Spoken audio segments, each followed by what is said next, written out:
Good evening, welcome to news at 8 PM. నేను రాజేశ్వరి. ముందుగా headlines చూద్దాం. సింధు జలాలపై నిర్ణయం మార్చుకోండి, కేంద్రానికి పాకిస్తాన్ లేఖ.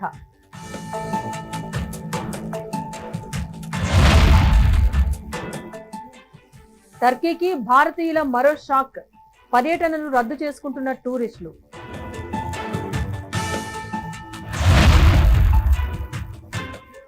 చీరాల మున్సిపాలిటీలో వైసీపీకి షాక్, అవిశ్వాసంతో పదవి కోల్పోయిన చైర్పర్సన్.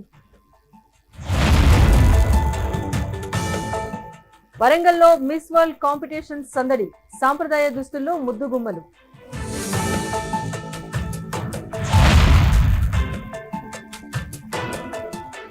సింధు జలాల విషయంలో పాకిస్తాన్ కాళ్లబేరానికి వచ్చింది. సింధు జలాలు ఆపేసిన నిర్ణయాన్ని వెనక్కి తీసుకోవాలి అంటూ మోదీ ప్రభుత్వానికి లేఖ రాసింది.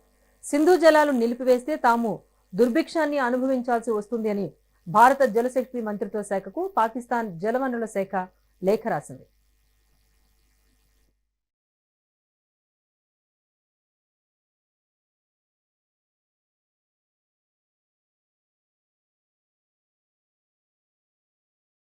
పాకిస్తాన్ కు మద్దతిచ్చిన టర్కీ ఇప్పుడు తీవ్ర సంక్షోభాన్ని ఎదుర్కొంటోంది. మొన్నటిదాకా టర్కీ యాపిల్స్ మీద వ్యాపారులు నిషేధం విధించడం కారణంగా ఆ దేశం దాదాపు 1500 కోట్ల రూపాయల నష్టాన్ని చవిచూడాల్సి వచ్చింది. తాజాగా అక్కడికి వెళ్లే పర్యాటకుల్లో కూడా 99% మంది టికెట్స్ రద్దు చేసుకున్నారు. సాయుధ బలగాల మీద గౌరవంతో తాము టర్కీ టూర్ రద్దు చేసుకుంటున్నట్టుగా టూరిస్టులు చెబుతున్నారు. టూర్ రద్దు చేసుకోవద్దని ట్రావెల్ ఏజెన్సీలు మొత్తుకుంటున్నా జనం మాత్రం వినిపించుకోవటం లేదు.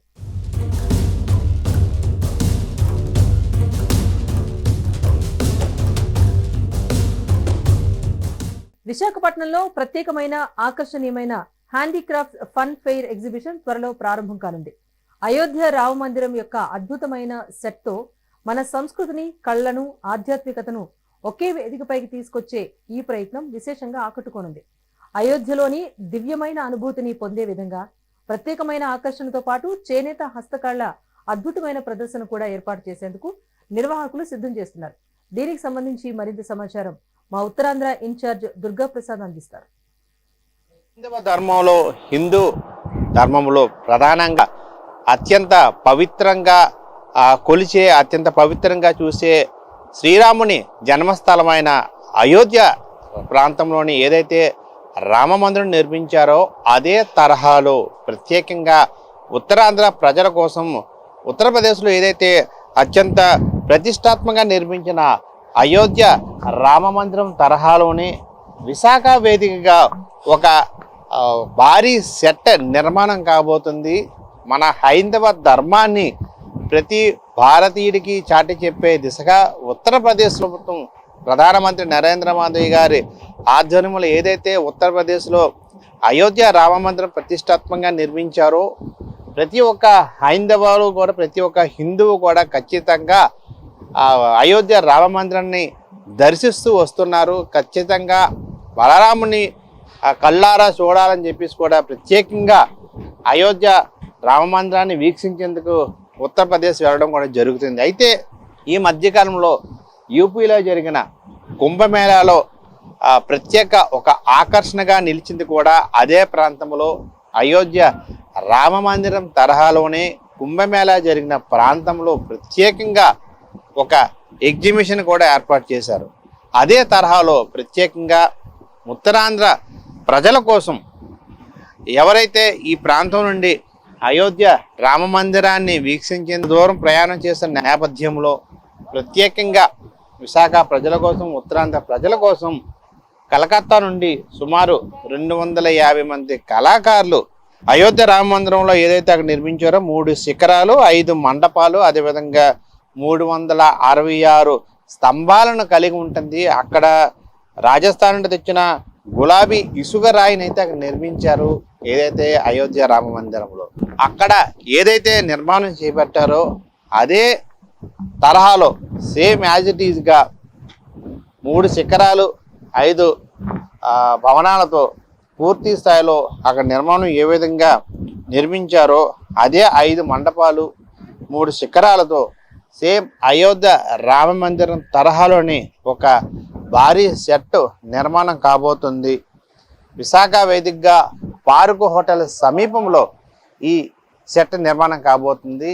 మరొక వారం రోజుల్లో పూర్తిగా ఇది ప్రజల సందర్శనార్థం ఈ సెట్ అయితే త్వరలో అందుబాటులోకి రానుంది. అయితే చేనేత హస్తకళల ప్రోత్సహించే దిశగా ప్రత్యేకంగా ఇక్కడ ఎగ్జిబిషన్ రాబోతుంది. ఈ ఏదైతే మనం విజువల్స్ చూస్తున్న ప్రకారంగా అయోధ్య రామ మందిరం ఏ విధంగా ఉంటుందో అదే తరహాలో భక్తులను బలరాముని దర్శించుకునే దిశగా లోపల మధ్యలో రాముని విగ్రహం ఉండబోతుంది. ఒకవైపు ఇన్ గేట్ ఉండబోతుంది, మరోవైపు రాముని వారిని దర్శించుకున్న తర్వాత ఒక అవుట్ గేట్ కూడా నిర్మాణం చేపట్టారు. అనంతరం ఈ ఏదైతే ఈ మండపం చుట్టూ కూడా ఈ బయట ప్రాంగణం అంతా కూడా సుమారు ఒక 60 స్టాల్స్ వరకు కూడా నిర్మించేందుకు ఈ ఉత్సవ కమిటీ అయితే ఏదైతే ఎగ్జిబిషన్ నిర్వాహకులు అయితే పూర్తి స్థాయిలో ఏర్పాట్లు చేస్తున్నారు. మరొక వారం రోజుల్లో విశాఖ వాసులకి అందుబాటులో తెచ్చేందుకు పూర్తి స్థాయిలో నిత్యం అయితే కార్మికులు కలకత్తా నుండి ప్రత్యేకంగా వచ్చిన కార్మికులు పనులు అయితే నిమగ్నమైన పరిస్థితి కూడా కనిపిస్తుంది. ఓవైపు సాగర్ తీరం, మరోవైపు అయోధ్య రామ మందిరం దర్శించుకునే దిశగా పూర్తి స్థాయిలో ఆ ఏర్పాట్లు అయితే పూర్తి కావచ్చాయి. 250 మంది కలకత్తా కార్మికులతో అత్యున్నత టెక్నాలజీని ఉపయోగిస్తూ పూర్తిగా వెదురు కర్రలతోనే అయితే పూర్తిగా బ్యాంబూ కర్రలతోనే ఈ నిర్మాణం చేపడుతున్నారు. ఇటువంటి ఇనుముతో కాకుండా వెదురు కర్రలతోనే ఈ నిర్మాణం కూడా చేపడుతున్నారు. 3 శిఖరాలు ఏదైతే అక్కడ అయోధ్య రామ మందిరం ఉంటుందో అదే తరహాలో పూర్తిగా నిర్మాణం కూడా చేపడుతున్నారు. మరోవైపు ఈ ప్రాంగణం అంతా కూడా హస్తకళ ప్రోత్సహించే దిశగా స్టాల్స్ కూడా నిర్మాణం చేపట్టబోతున్నారు. అయితే మనకు హైందవ ధర్మాన్ని చాటి చెప్తూ మన ఏదైతే హిందూ ధర్మాన్ని ప్రపంచ స్థాయికి చాటి చెప్పిన దిశగా ఏదైతే అయోధ్య రామ మందిరం ఉందో అదే తరహాలో మన సంస్కృతి భారతీయ కల్చర్ను చూపిస్తూ హస్తకళలో ఒక ప్రాముఖ్యతను చూపిస్తూ మరోవైపు మన హైందవ ధర్మాన్ని ప్రతి ఒక్క భారతీయుడు తెలుసుకునే విధంగా ముఖ్యంగా ఉత్తరాంధ్ర ప్రజల కోసం ప్రత్యేకంగా అయోధ్య రామ మందిరం తరహాలోనే ఈ యొక్క హస్తకళ చేనేత వస్త్ర ప్రదర్శనను త్వరలోనే విశాఖ ప్రజలు ముంగిట రాబోతుంది. ఏదైతే Visakha RK beach park hotel పక్కనున్న ఈ ప్రాంగణంలో ఈ ఎగ్జిబిషన్ పూర్తి స్థాయిలో సిద్ధమవుతుంది. ఏదైతే ఇటీవల జరిగిన మహా కుంభమేళాలో అత్యంత దిగ్విజయంగా ఈ యొక్క ఎగ్జిబిషన్ ప్రజలైతే తిలకించారు. కుంభమేళాకు వచ్చిన ప్రతి ఒక్క భక్తులు కూడా ఈ యొక్క మండపంలో బలరాముని దర్శించుకొని వెళ్ళిన పరిస్థితి. అదేవిధంగా సుమారు 2 నెలల పాటు కూడా విశాఖ వేదికగా ఈ ఎగ్జిబిషన్ ఉండబోతుంది.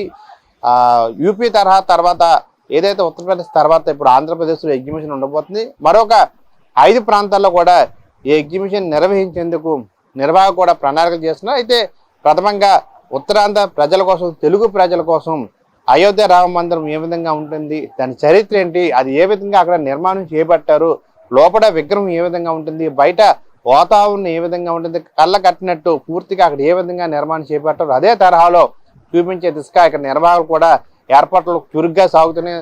మరొక వారం రోజుల్లో ఈ పూర్తి స్థాయిలో నిర్మాణం చేపట్టి ప్రజలకి అందుబాటులో తెచ్చే విధంగా పూర్తి స్థాయిలో కళాకారులు కూడా కృషి చేస్తున్న విజువల్స్ మనం చూడొచ్చు.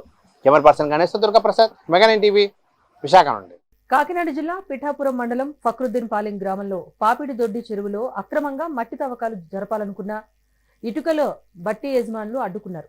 గ్రామంలో పార్టీలకు అతీతంగా రైతులు, గ్రామస్తులు, ఉపాధి కూలీలు అంతా కలిసి మట్టి తవ్వకాల కోసం వచ్చిన యంత్రాలను అడ్డుకునే ప్రయత్నం చేశారు. వాటిని వెనక్కి పంపించారు. ఇరిగేషన్ డిపార్ట్మెంట్ దగ్గర పర్మిషన్ తీసుకుని చెరువును అక్రమంగా తవ్వుకొని పోయేందుకు ఇటుకలు, బట్టి వ్యాపారులు సిద్ధపడ్డారని గ్రామస్తులు ఆవేదన చెందుతున్నారు. చెరువుపై ఆధారపడి సుమారు 350 ఎకరాల ఆయకట్టు రైతులకు అన్యాయం జరిగే విధంగా వారు ప్రవర్తిస్తున్నారని వాపోతున్నారు. ఈ సందర్భంగా అక్రమ మట్టి తవ్వకాలను నిలుపుదల చేయాలంటూ డిమాండ్ చేశారు. ఇటుకల, బట్టి వ్యాపారాల స్వలాభాల కోసమే ఇలాంటి తవ్వకాలను ప్రోత్సహిస్తున్నారని, అలాంటి వాటిని ప్రోత్సహిస్తున్న అధికార పార్టీ నాయకుల వైఖరి సరికాదు అంటూ వారంతా స్పష్టం చేస్తున్నారు.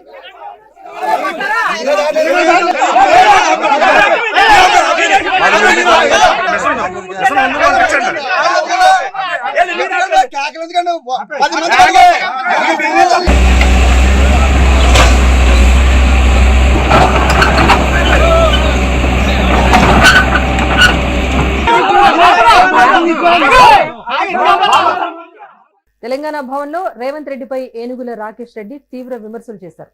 రేవంత్ రెడ్డి నయా తుగ్లక్ లాగా వ్యవహరిస్తున్నారంటూ విమర్శించారు. ఆయన ప్రజాపాలన పిచ్చోడి చేతిలో రాయిలా మారిందంటూ ఎద్దేవా చేశారు. అధికారం చేపట్టిన నాటి నుంచి రాష్ట్రంలో ఏదో ఒక మూలన కూల్చివేతలు అలవాటుగా మారిపోయిందన్నారు. అందగత్తెల కోసం రోడ్డు పక్కన ఉన్న పేద ప్రజల షాపులను కూల్చివేస్తున్నారంటూ ప్రశ్నిస్తున్న టీఆర్ఎస్ నేత ఏనుగుల రాకేష్ రెడ్డితో మా ప్రతినిధి జగన్ ఫేస్ టు ఫేస్.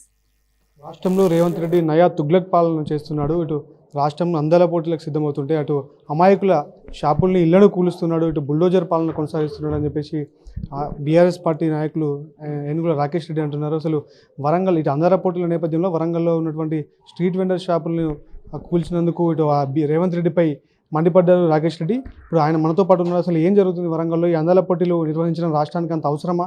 అసలు ఈ అందాల పోటీల ద్వారా రాష్ట్రానికి ఎటువంటి లాభం జరుగుతుందన్న విషయాన్ని మనం ఆయన తెలుసుకుందాం. అన్న, అసలు ఎట్లా చూస్తారు? ఒకవైపు దేశంలో యుద్ధ వాతావరణం నెలకొంది, ఇప్పుడు ఇటు తెలంగాణ రాష్ట్రంలో అందాల పోటీలు నిర్వహిస్తున్నారు, దీన్ని ఎట్లా చూస్తారు? అంటే 6 గ్యారెంటీలు అమలు చేయలేకపోయినారు, 420 హామీలను అమలు చేయలేకపోయినారు, ఉన్న పరువు పోయింది. కాబట్టి అందాల పోటీలు పెట్టి అయినా ఈ వచ్చినటువంటి అతిథులను రాష్ట్రం అంతా తిప్పి అయినా పరువు కాపాడుకోవాలి, దానివల్లనైనా ఒక అందాన్ని తిరిగి తెచ్చుకోవాలనేటువంటి ఒక ప్రయత్నం చేస్తూ ఉన్నారు. అందాల పోటీ పెడితేనో, అబద్ధాలు చెప్తేనో, ఆకాశంలో విహరిస్తేనో అందం పెరగదు. ప్రజల మనసును ఎరిగి ప్రజల కోసం పనిచేస్తే, ఇచ్చిన హామీలను అమలు చేస్తే, 6 గ్యారెంటీలను అమలు పరిస్తే ప్రభుత్వానికి అందం వస్తుంది, రాష్ట్రానికి అందం వస్తుంది. ఇది అర్థం చేసుకోలేనటువంటి రేవంత్ రెడ్డి గారు ఈరోజు అందాల పోటీలు పెట్టడమే కాకుండా అందగత్తెలు వస్తున్నారు కాబట్టి ఎక్కడ చూసినా అందంగా కనబడాలి అని రోడ్డు పక్కన్నటువంటి అభాగ్యులను వాళ్ళని ఏడిపించేటువంటి ఒక ప్రయత్నం చేస్తూ ఉన్నాడు. అందుకనే ఇది పచ్చి తుగ్లక్ చర్య. ప్రపంచం నలుమూలల నుండి, దేశ విదేశాల నుండి వస్తున్నటువంటి అతిథులను తప్పకుండా మనం గౌరవిద్దాం, ఆతిథ్యం ఇద్దాం, స్వాగతిద్దాం. అతిథి దేవోభవ, ఇది మన సంస్కృతి.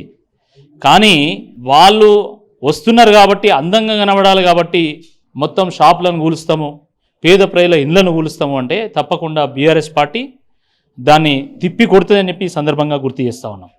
ఈ అందాల పోటీల ద్వారా రాష్ట్రంలో ఉన్నటువంటి పర్యాటక ప్రదేశాలన్నింటినీ కూడా ఇటు అందాల భామాలు అంటే వివిధ దేశాల నుంచి వచ్చిన వాళ్ళు దింపుతాము, దాని ద్వారా ప్రపంచ స్థాయి పర్యాటక రాష్ట్రంగా ఇటు తెలంగాణ ఉంటుంది అని చెప్పేసి కూడా అంటారు. దాని ఎట్లా చూస్తారు? వాళ్ళు ఎంత అమాయకులు అంటే, ఓరుగల్లు ప్రపంచ వారసత్వ నగరం అది. వరంగల్లో రామప్ప దేవాలయము అది ప్రపంచ వారసత్వ సంపదగా గుర్తించబడ్డది. వరంగల్ నగరం కూడా యునైటెడ్ నేషన్స్ గ్లోబల్ లెర్నింగ్ సిటీగా గుర్తించింది.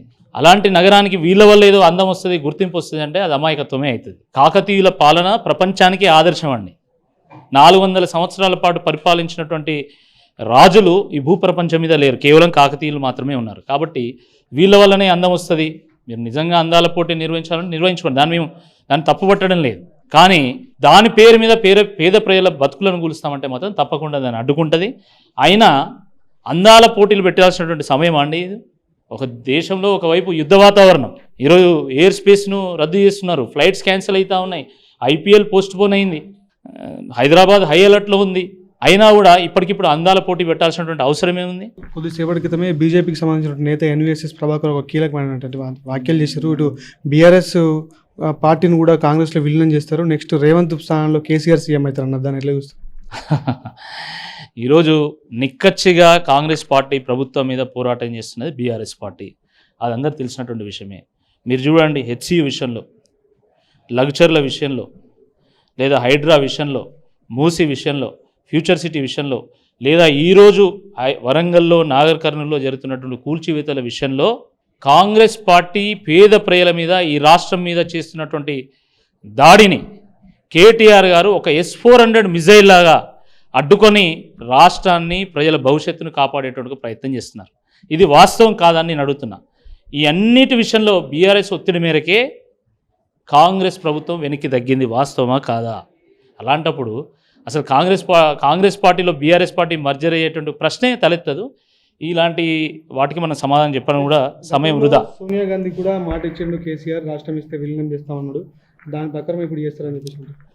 దీని మీద నేను ఇంతకంటే ఎక్కువ వ్యాఖ్యానించనండి. ప్రజల అనుభవంలో ఉంది, ప్రజల కోసం పోరాటం చేస్తుంది బీఆర్ఎస్ పార్టీ. అలాంటి బీఆర్ఎస్ పార్టీ పోయి కాంగ్రెస్ విలీనం కావడం ఏంది? అర్థం లేనటువంటి మాటలు. సెన్సేషన్ కోసం మాట్లాడద్దు, సెన్సిబుల్గా మాట్లాడితే బాగుంటుంది. అయితే హరీష్ రావు కూడా ఇటు కేటీఆర్ నాయకత్వంలో పనిచేస్తున్నాడు. దానికి నిదర్శనం ఏది? హరీష్ రావు ఏంటి కేటీఆర్ నాయకత్వంలో పనిచేయడం ఏంటి? హరీష్ రావు కేటీఆర్ కన్నా సీనియర్ పార్టీలో అన్నట్టు కూడా మాట్లాడుతుంది. దాని ఎట్లా చూస్తారు?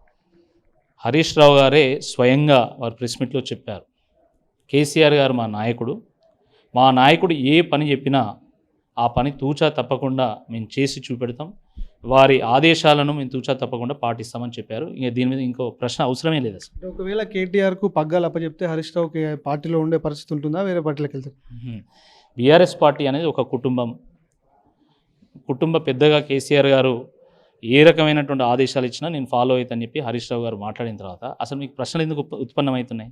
నాకు అర్థం కావడం లేదు. కేసీఆర్ గారు నిర్ణయిస్తారు, ఆ నిర్ణయం మేరకు పార్టీ నడుచుకుంటుంది. కాబట్టి దాని మీద ఇంకో ప్రశ్నకు ఆస్కారం లేదు అసలు వాస్తవం. Thank you.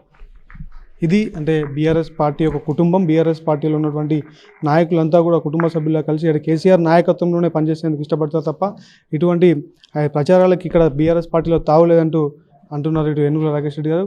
Camera person నీరజ్తో Jagan, Telangana Bhavan నుండి. బాపట్ల జిల్లా చీరాలలో వైసీపీకి బిగ్ షాక్ తగిలింది. కూటమి కౌన్సిలర్లు పెట్టిన అవిశ్వాస తీర్మానం నెగ్గటంతో వైఎస్ఆర్ కాంగ్రెస్ పార్టీ ఏకంగా మున్సిపల్ చైర్మన్, వైస్ చైర్మన్ పదవులను కోల్పోయింది. దీంతో చీరాలలో ఆర్డీఓ చంద్రశేఖర్ నాయుడు సమక్షంలో నిర్వహించిన కౌన్సిల్ ప్రత్యేక సమావేశం కొనసాగింది. మాలకొండయ్యతో పాటు ఎంపీ కృష్ణప్రసాద్ ఈ సమావేశానికి హాజరయ్యారు. మొత్తం 33 మంది కౌన్సిల్ సభ్యుల్లో 27 మంది సభ్యులు chairman Srinivasarao, vice chairman Jason బాబుకు వ్యతిరేకంగా ఓటు వేశారు. దీంతో వీరిరువురు పదవులు కోల్పోయారు. అవిశ్వాస తీర్మానం ప్రాసెస్ ఫాలో అయ్యారు. ఇప్పుడు మనం చీరాల మున్సిపల్ ఆఫీస్ బయట ఉన్నాం. పొద్దున్న 10:30 నుంచి ఇప్పుడు వరకు 2 అవిశ్వాస తీర్మానాలు ప్రవేశపెట్టారు.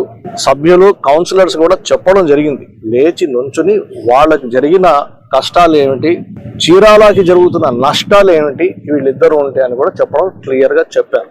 సో ఈరోజు ఏదైతే మనకు అవిశ్వాస తీర్మానానికి 22 మంది సభ్యులు కలెక్టర్ గారికి నివేదన జరుపుతుంది.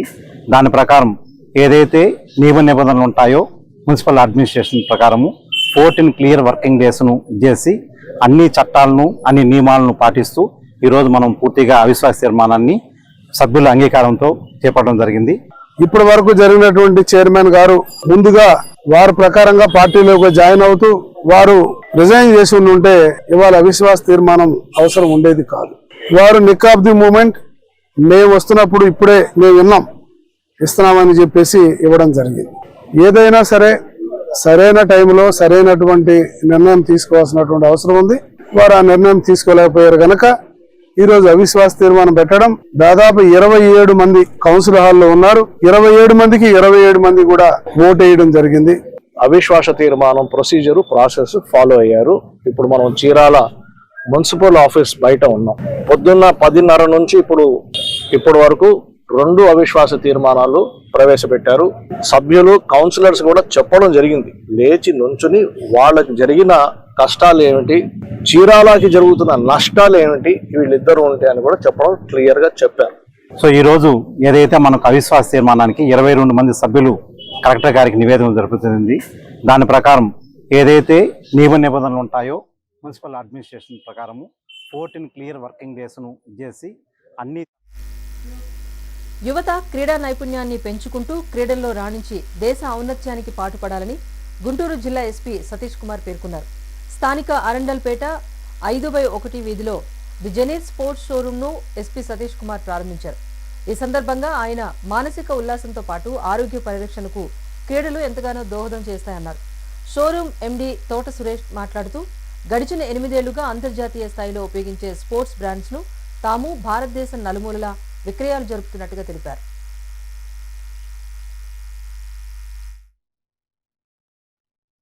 అందరికీ నమస్కారం అండి. నా పేరు Suresh Babu Thota. I'm the founder and director of the Genier sports.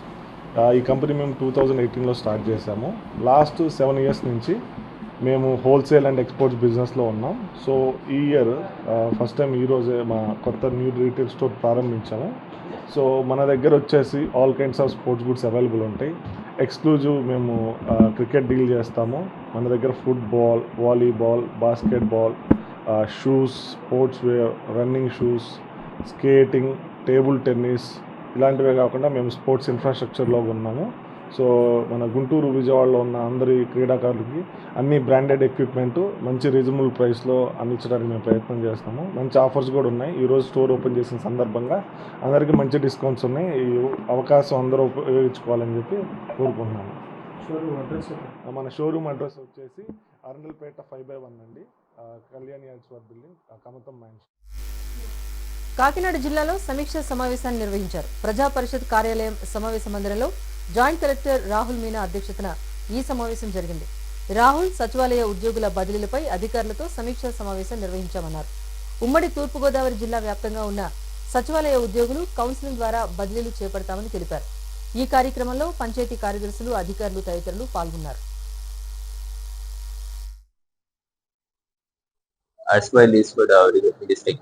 Kakinada, Konaseema, east Godavari and ఏసా డిస్ట్రిక్ట్స్ లో టోటల్ అన్ని ప్లేసెస్ లో పంచాయత్ సెక్రటరీ గ్రేడ్ 6 వాళ్ళకి ప్రమోషన్స్ వచ్చింది. ఇంకా ప్రమోషన్స్ నోటిఫికేషన్ ఇచ్చిన తర్వాత ఈ రోజు కౌన్సిలింగ్ జరుగుతుంది.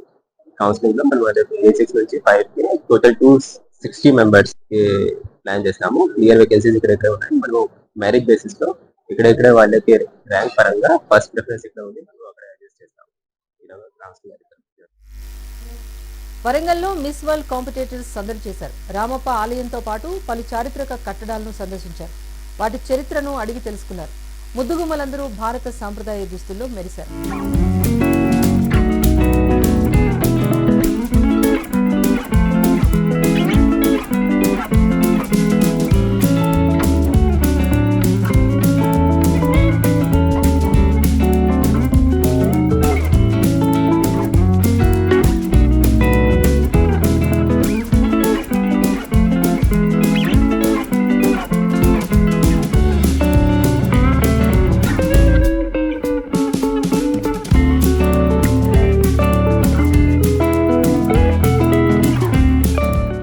మహబూబాబాద్ జిల్లాలో కాటమయ్య రక్షణ కవచం కిట్లను అందజేశారు. రాష్ట్ర ప్రభుత్వం ఉచితంగా అందించే కాటమయ్య రక్షణ కవచం కిట్లను 100 మంది కల్లుగీత కార్మికులకు ఎమ్మెల్యే పంపిణీ చేశారు.